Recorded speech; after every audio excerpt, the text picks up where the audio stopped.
Je m'appelle Julien, j'ai 27 ans et jusqu'à récemment, je ne croyais pas vraiment aux histoires de fantômes.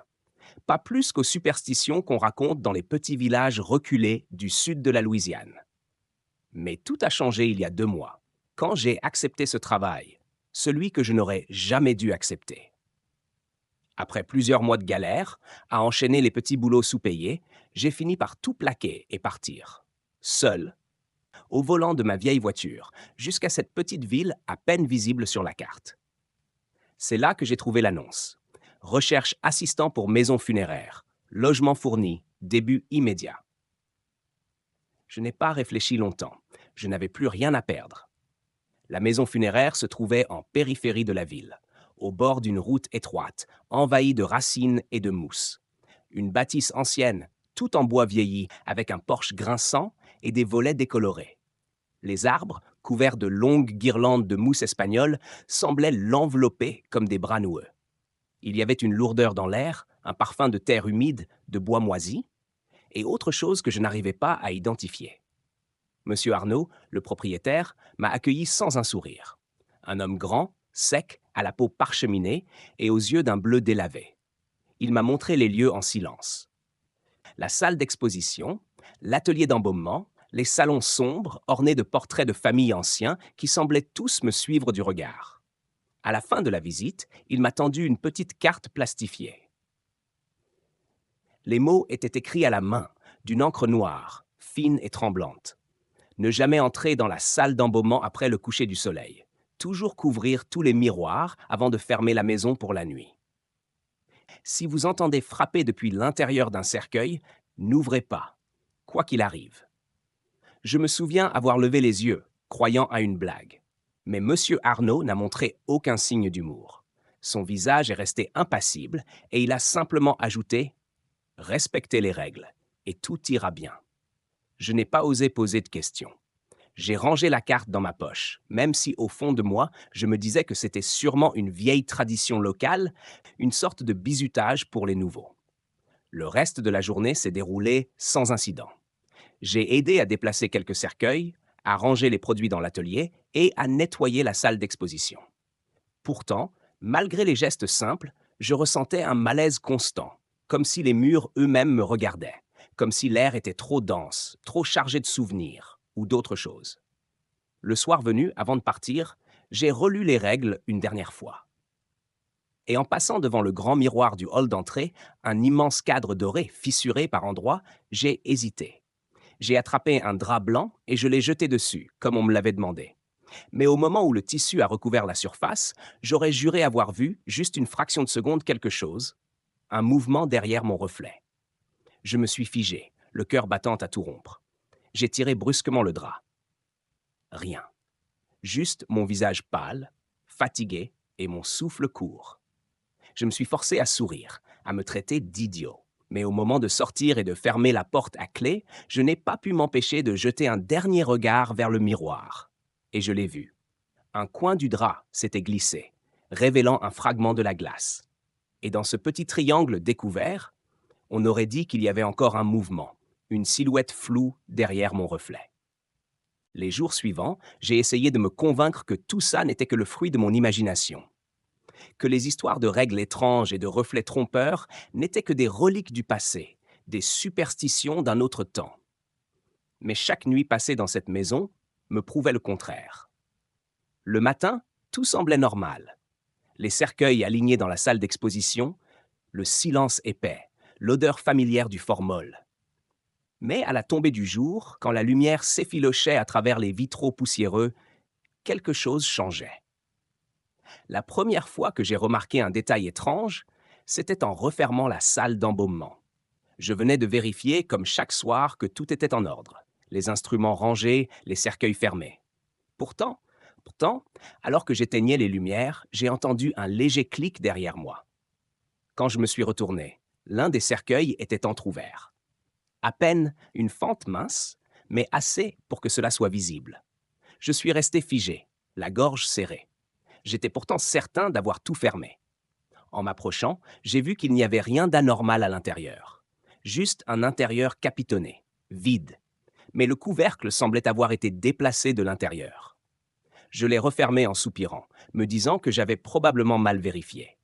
Mais cette nuit-là, en quittant la maison, j'ai de nouveau ressenti cette impression tenace, celle d'être observé. Les nuits suivantes, les incidents se sont multipliés. Un matin, en revenant, j'ai trouvé un miroir mal couvert, alors que j'étais certain de les avoir tous protégés la veille. Une autre fois, en passant dans le couloir menant au salon funéraire, j'ai perçu une ombre passer derrière moi. Mais en me retournant, il n'y avait personne. La sensation était de plus en plus oppressante. Un soir, en fin de service, je suis resté un peu plus tard que d'habitude pour finir de nettoyer la salle d'exposition.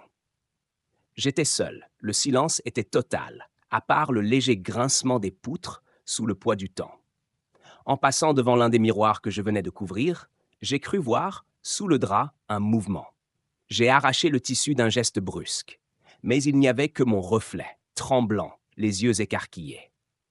À bout de nerfs, j'ai décidé d'en parler à M. Arnaud le lendemain matin.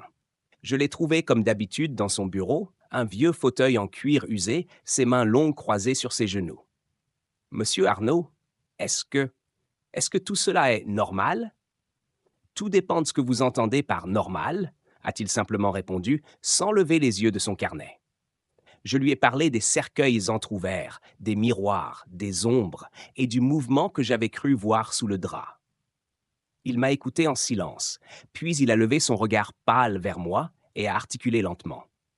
Respectez les règles, Julien. C'est tout ce que vous devez faire. Ne cherchez pas à comprendre. Sa voix était calme, mais il y avait dans son ton une inflexibilité glaciale qui m'a donné des frissons. Plus tard dans la journée, en allant manger au petit dîner du coin, j'ai tenté d'en savoir plus auprès de la serveuse, une femme d'une cinquantaine d'années au fort accent cajun. Quand je lui ai dit où je travaillais, son visage s'est assombri. La vieille maison Arnaud? Vous avez du courage? Ou vous êtes inconscient? Pourquoi? Ai-je demandé, un sourire nerveux aux lèvres. Elle a haussé les épaules, puis a murmuré. On raconte qu'il y a des âmes qui n'ont jamais quitté cet endroit, des corps qu'on a enterrés, trop tôt, des esprits piégés dans les miroirs. Elle m'a lancé un regard inquiet, puis est partie s'occuper d'un autre client, me laissant seul avec ces mots qui résonnaient dans ma tête. Ce soir-là, alors que je terminais de couvrir les miroirs, en vérifiant 2 fois, 3 fois qu'ils étaient bien protégés, j'ai entendu un bruit. Un coup, puis un deuxième. Je me suis figé. Ça venait de l'intérieur d'un des cercueils. Et juste après, une voix. Faible, presque un souffle, mais distincte. Julien. Je suis resté figé, incapable de bouger, le souffle suspendu dans ma poitrine. Mon nom? Cette voix avait murmuré mon nom. Je n'osais pas y croire, je ne voulais pas y croire. Pourtant, le bruit sourd des coups répétés, à intervalles réguliers, ne laissait place à aucun doute. Quelque chose, ou quelqu'un, frappait de l'intérieur du cercueil.